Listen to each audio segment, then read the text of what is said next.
January 3rd, 2026. Caracas, Venezuela. 8 helicopters, 20 soldiers. On the other side, hundreds, trained, armed, ready to die. It was over in minutes. Drones flooded the sky. Then something came no one could describe. Man fell, bleeding, unable to move. Whether that's true, no one knows. But the point is, what became visible? Hundreds of men with bodies against 20 men with machines. The bodies lost. I need to explain why I am making this episode. This is not a military channel, not a politics channel, and even not a news channel. But when I saw what happened in Caracas, I didn't see a military story. I saw my story. Man as function. Just not in the office this time. Not in relationships. Not in the loneliness of an apartment. On the battlefield. The most brutal place where man becomes a function. And the last place where a machine is now replacing him. War is the oldest deal men have ever signed. You give your body, you get honor. You give your life, you get a headstone. Men accepted this for thousands of years. Not because they are stupid, because it was the only way to have value. Let me walk through this history. Sparta. Boys were taken from their mothers at 7, trained, hardened, broken, then sent to battle. Their value? Their body. World War I. 18 years olds in trenches. Gas attacks, machine guns, 10 million dead soldiers. Old men in Berlin, Paris, London drew lines on a map. Young men colored those lines with their blood. Vietnam. Young Americans, many of them black, many of them poor, drafted into a war. Most of them didn't understand.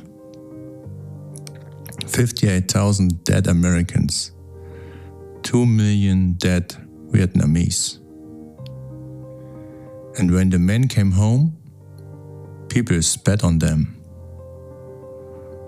Not the generals, not the presidents, the men who occupied the ammunition. Ukraine right now. Men are not allowed to leave the country. Women and children can go. Men stay. And nobody asks, why is it obvious that men have to stay? Because the deal is so old, it feels like a law of nature.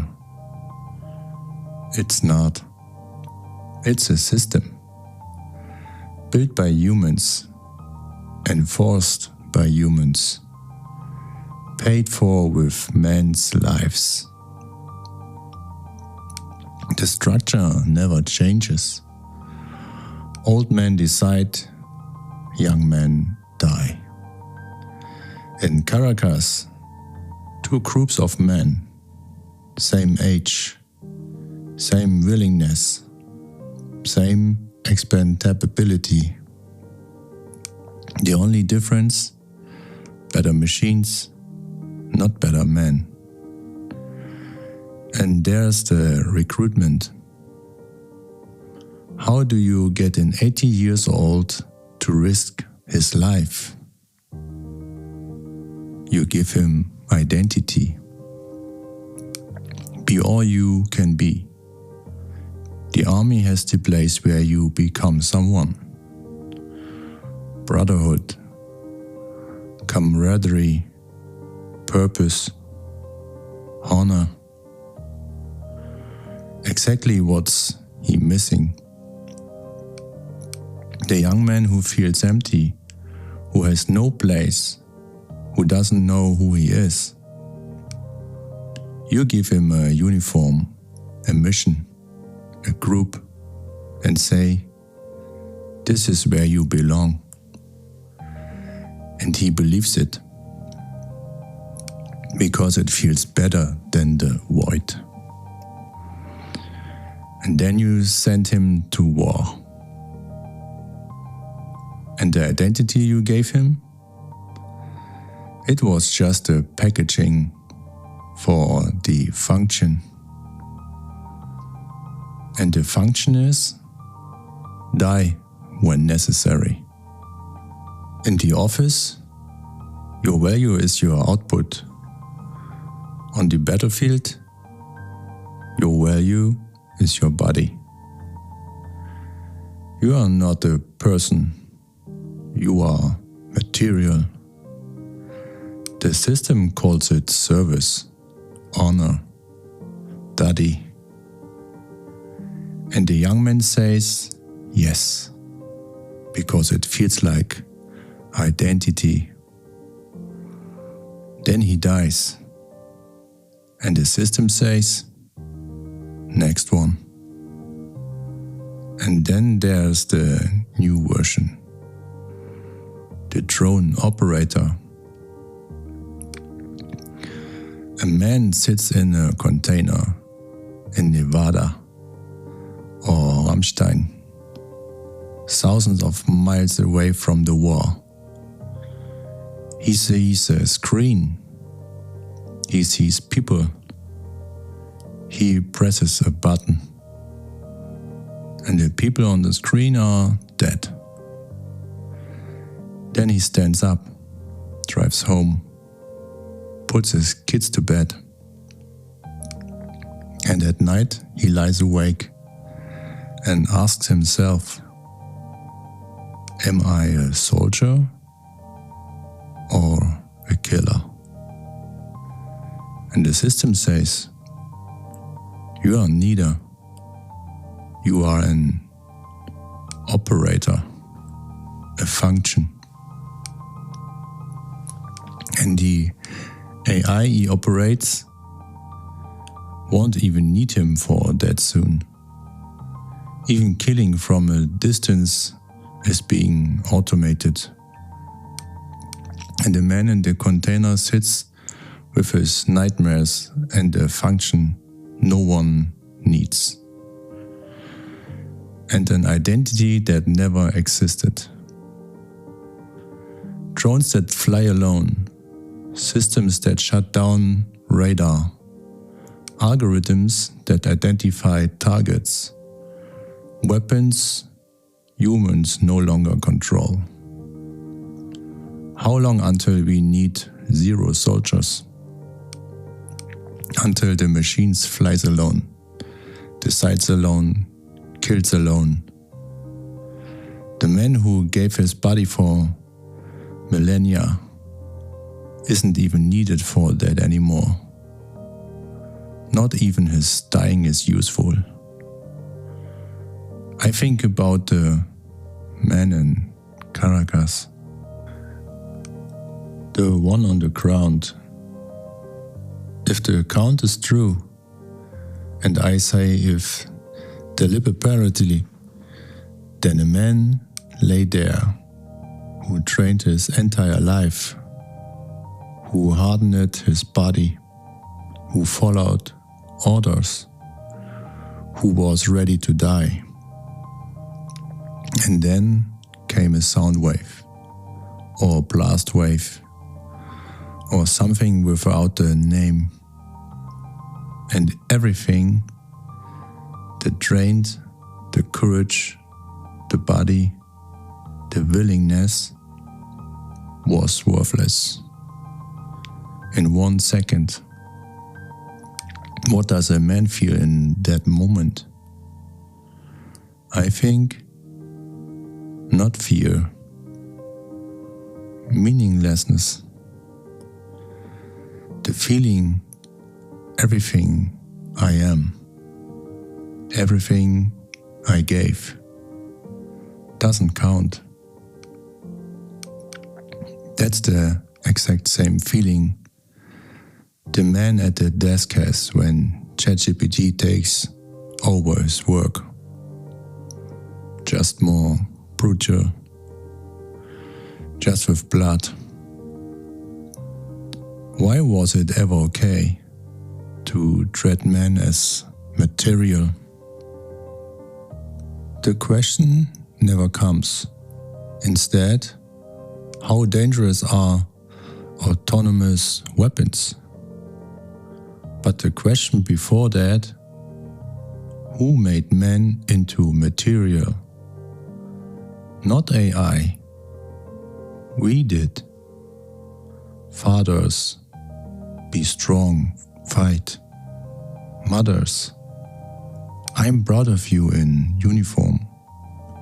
Society, thank you for your service. Meaning, thank you for giving your life, so I don't have to give mine. That's not gratitude. That's a deal. They called it shell shock in World War I. Men who trembled, who couldn't speak, who screamed at night. The army said, cowardice. Some were executed for it by their own side, because a man who doesn't function isn't a man.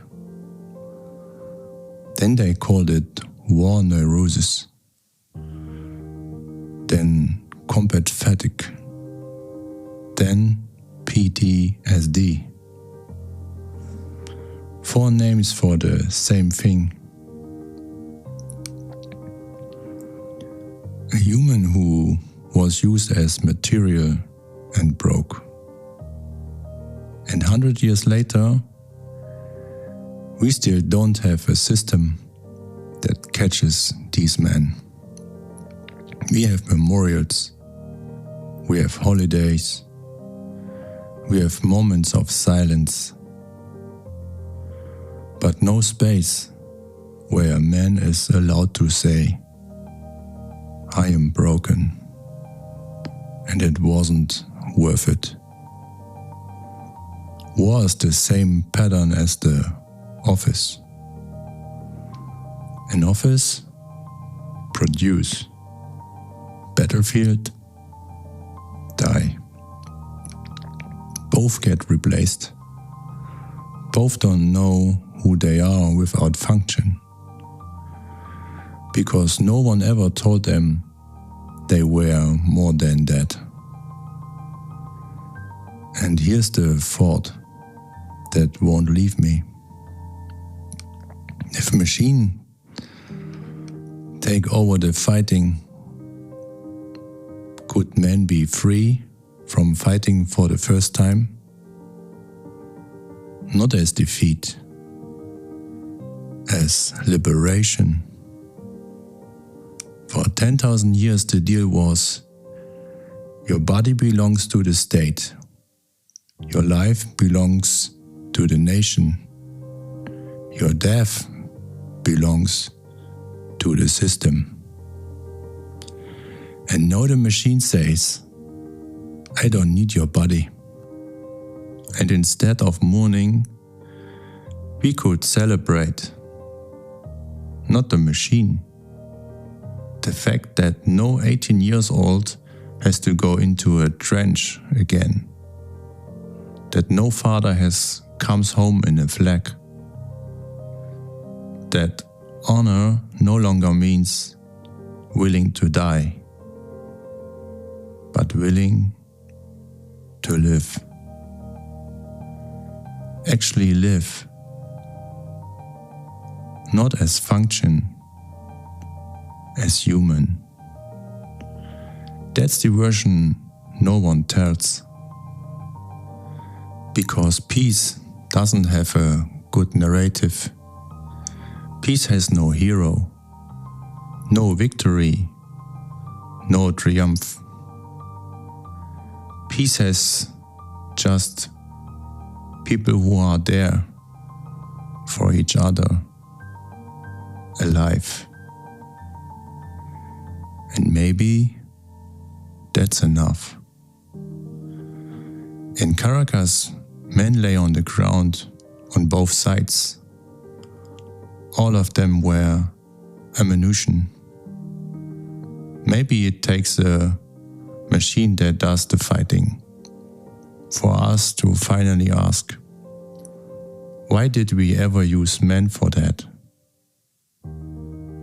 The X-ray this time doesn't show one man. It shows the entire species. And the diagnosis is, we turned men into material and then forgot there were humans underneath. AI is reminding us, not out of compassion, because it doesn't need the material anymore. And in that silence, in the moment when the machine says, I don't need you, you can ask yourself for the first time, who am I when no one wants me to die anymore? And maybe the answer is finally free, finally human. Thanks for listening. This was Andre Decoded. Clarity over comfort. And hear you in the next one.